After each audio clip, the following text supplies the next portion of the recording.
Bonjour et bienvenue à Bazas, dans les rues de Bazas, au son des tambours, au son des fifres, pour la 742e édition de la fête du Beugras.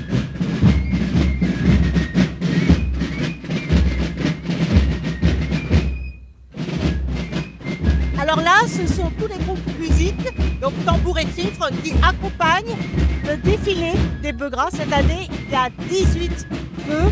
C'est une année assez exceptionnelle avec des éleveurs qui ont conservé leur bœuf le plus longtemps possible pour avoir une qualité de viande tout à fait exceptionnelle. On parle de bœufs qui pèsent quand même entre 1 tonne 2 et 1 tonne 3. Et tous ces animaux vont arriver avec ce défilé sur la place principale de Bazas, place de la cathédrale. Voilà, ça fait maintenant, c'est la 742e édition de la fête des Beugras de Bazas.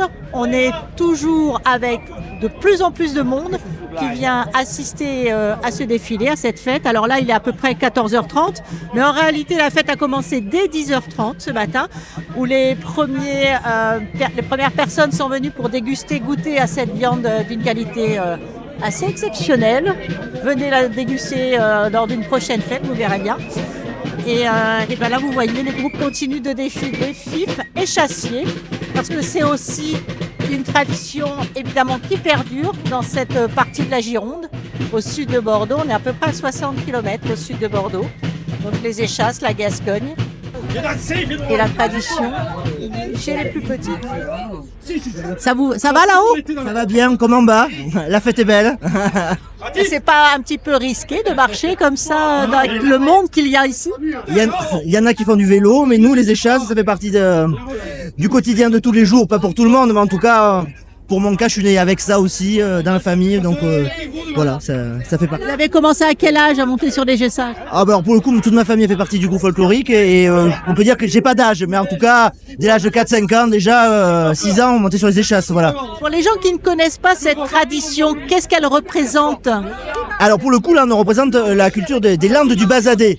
C'est les Landes du Bazadais. On a aussi cette culture, un pied en Gascogne. On a un pied en Gironde, mais on a une culture gasconne. Et pour le coup, en fait, on représente aussi cette culture pastorale du berger, voilà, avec les bergeries et puis tout ce qu'il y a autour, quoi. Il y a encore beaucoup d'échassiers finalement. Aujourd'hui encore, oui. Alors aujourd'hui, on fait ça par tradition. Hein.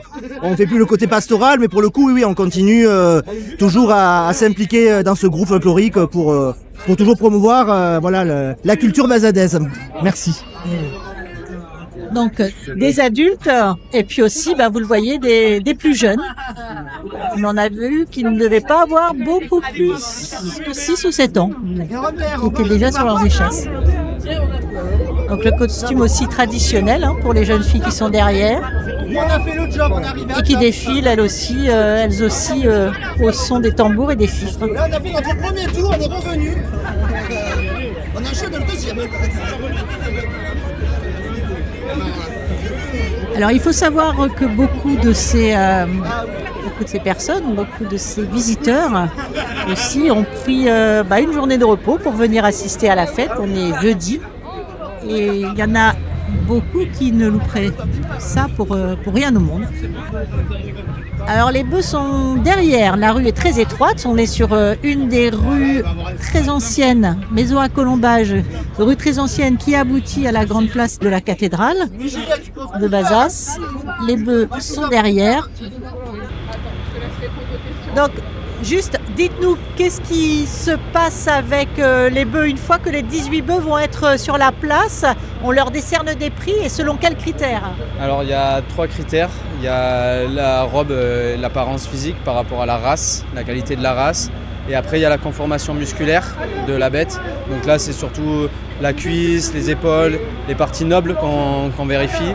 Et après il y a le roi bœuf, c'est celui qui est le plus joli. Donc il est bien gras, il est bien musclé, il a une belle robe et c'est celui-là qui gagnera.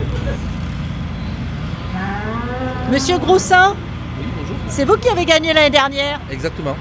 Enfin, du moins le bœuf surtout. Hein. Comment? C'était le bœuf, pas de tôle. C'est quoi votre secret alors?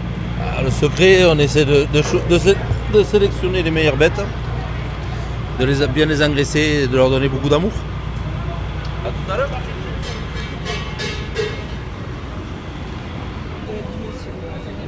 Qu'est-ce qu'on attend d'une journée comme celle-ci? Je parle encore. Qu'est-ce qu'on qu'on a- attend? On attend beaucoup. Attends, j'ai mon fan club où je parle un peu et après alors, une journée. On attend du monde, on attend de se faire voir, on attend d'être connu et on attend de promouvoir la race surtout. C'est ça, on est sans oublier, ça fait 742 ans, je crois, si je ne me trompe pas, que cette fête est perpétuée. Pour les gens qui ne connaissent pas la race basadaise, comment vous la décrivez? Comme une race rustique, locale. C'est important, moi je trouve que c'est très important. On a la chance d'avoir une petite race chez nous et on essaie de se démarquer à travers cette petite race.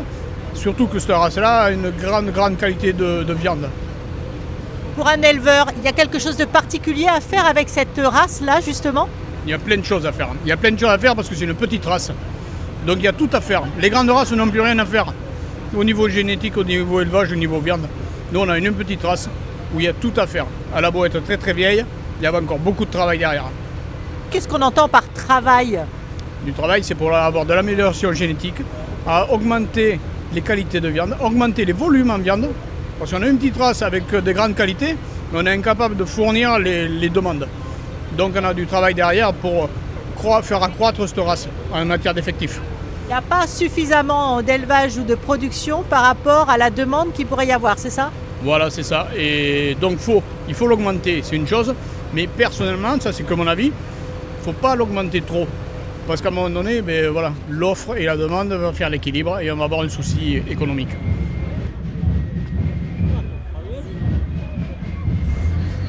Est-ce que quelqu'un peut me donner la définition de la viande de Bazas par rapport à la limousine, par exemple? La couleur, la robe grise, les yeux très clairs, des belles cornes. C'est une bête à la base qui servait pour le travail. Et quand les tracteurs sont arrivés, ils se sont aperçus qu'elle engraissait très bien et qu'elle prenait bien le gras. Donc d'où, je ne sais pas si vous pouvez voir là. Voilà l'exemple. Voilà un morceau de basadaise. Vous voyez les petits points blancs, c'est persillé. Donc c'est ça qui donne le goût à la viande. Et ça c'est une viande qui a été maturée pendant un mois. Donc il y a un mois, je refais l'exemple, si on plante le doigt, vous voyez, hop, le trou il reste. Alors que si c'est une viande qui n'est pas maturée, hop, ça remonte. Ça c'est un gage de qualité. Est-ce que vous pouvez donner aussi une notion du goût? Le goût, ah, ça c'est difficile. Mais c'est une viande qui est un peu grasse, donc qui est douce à manger. Elle est goûteuse, elle est très goûteuse. Voilà, et elle a un goût assez particulier. Comme toutes les viandes, il y a d'autres viandes aussi, d'autres races qui sont excellentes aussi, et ce n'est pas une exclusivité de la race basadaise. L'important, c'est qu'elle soit engraissée, qu'elle soit maturée. Une bête qui a 2 ans, c'est beaucoup moins goûteux. Une bête qui a 4-5 ans est beaucoup plus goûteuse, et la maturation, celle-ci, elle a 1 mois de maturation. Donc voilà, ceci explique cela. Elle est nourrie à quoi? Elle est nourrie avec du foin, après avec des farines qui sont produites sur place. C'est vraiment des circuits courts, donc c'est sur place. Ça n'a pas traversé les océans, il n'y a pas d'empreinte carbone. Voilà. Donc c'est un gage de qualité. Qu'est-ce qu'elle a de beau? Décrivez-la nous pour ceux qui n'auront pas la chance de la goûter. Regardez la robe, la couleur. Vous imaginez, c'est une vache bleu-grise, magnifique. Et vous avez une couleur merveilleuse, violette. C'est extraordinaire. Avec un peu d'échalote mi-cuite, c'est du pur bonheur. Alors la confrérie, les tabliers marrons, ce sont les éleveurs et les blancs sont les bouchers. Voilà. C'est comme la confrérie, c'est comme la fête, c'est la fête des éleveurs et des bouchers. Voilà. Alors vous voyez derrière là, donc vous avez la tête du bœuf, le chapeau, ça c'est la queue du bœuf, voilà. C'est amusant, c'est un très joli costume qui est très représentatif, rouge comme le sang de la bête. Et c'est amusant quoi, voilà. Donc on prend beaucoup de plaisir à défiler et à représenter la race.